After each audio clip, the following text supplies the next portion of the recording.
Makanya 15 menit pertama, kedua tim masih sama kuat. Hoki Caraka CS belum bisa menjebol gawang Filipina.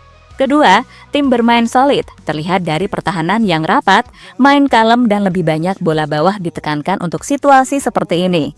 Akan tetapi, itu pun susah bagi kita sebagai tim yang baru dibentuk. Alhasil, semua kesempatan dimanfaatkan, termasuk throw-in. Coach Gerald Vandenbroek gak gengsi buat mengikuti gaya pelatih sebelumnya. Lemparan ke dalam pada menit ke-23 menjadi sebuah kesempatan emas yang dilakukan dengan lempar lembing. Robby Darwish yang punya teknik lemparan ke dalam mirip seperti Arhan mengarahkan langsung ke depan mulut gawang lawan. Alhasil, karena taktik ini, gol tercipta karena sedikit sentuhan pemain Filipina yang berakhir menjadi bunuh diri.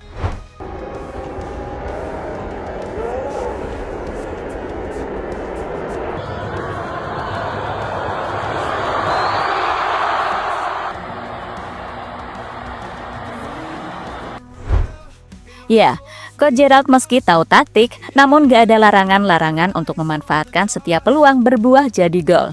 Terbukti, aksi throw-in berbuah gol seperti ini sudah lama gak kelihatan, dan ketika kembali digunakan cukup efektif.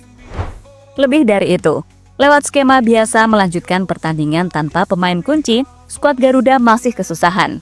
Dan pada babak kedua, Jens Raven akhirnya tetap mendapatkan kesempatan. Walaupun hanya setengah babak, namun ia ingin membuktikan kemampuannya. Namun sepanjang masuknya Jens, Filipina justru makin rapat, gak terpancing sama sekali, gak bisa dikecoh dan sangat disiplin. Pergerakan bayangan dari pemain sayap beberapa gak direspon pemain Filipina, sehingga pergerakan Jens cukup terbatas. Alhasil, sepanjang babak kedua gak ada gol tambahan tercipta. Kedua tim belum mampu menembus pertahanan. Hasil 0-1 untuk kemenangan Indonesia menjadi penghias papan skor sampai peluit panjang dibunyikan. Meski begitu, statistik berbicara jika skuad Garuda tetap bermain tenang. Di lini belakang, Garuda Muda tampil solid. Tak satu pun kartu kuning dikeluarkan untuk pemain Indonesia sepanjang laga. Sedangkan Filipina harus menerima 4 kartu kuning akibat permainan keras. Dari sisi umpan, Indonesia mencatat 88% akurasi operan dengan total 512 umpan sukses dari 582 percobaan. Filipina hanya mencatat 237 operan sukses dari 297 umpan atau akurasinya 80%. Dan penguasaan bola mencatat Indonesia berada di angka 67% berbanding 33% bagi lawan. Sebuah dominasi yang memang selayaknya Garuda menang.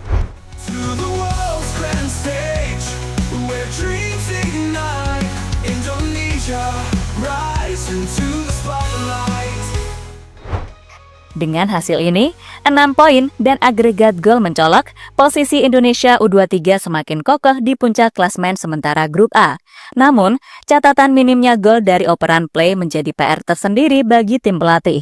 Gol bunuh diri menjadi satu-satunya pembeda di laga ini, meski dominasi mutlak ditunjukkan Indonesia.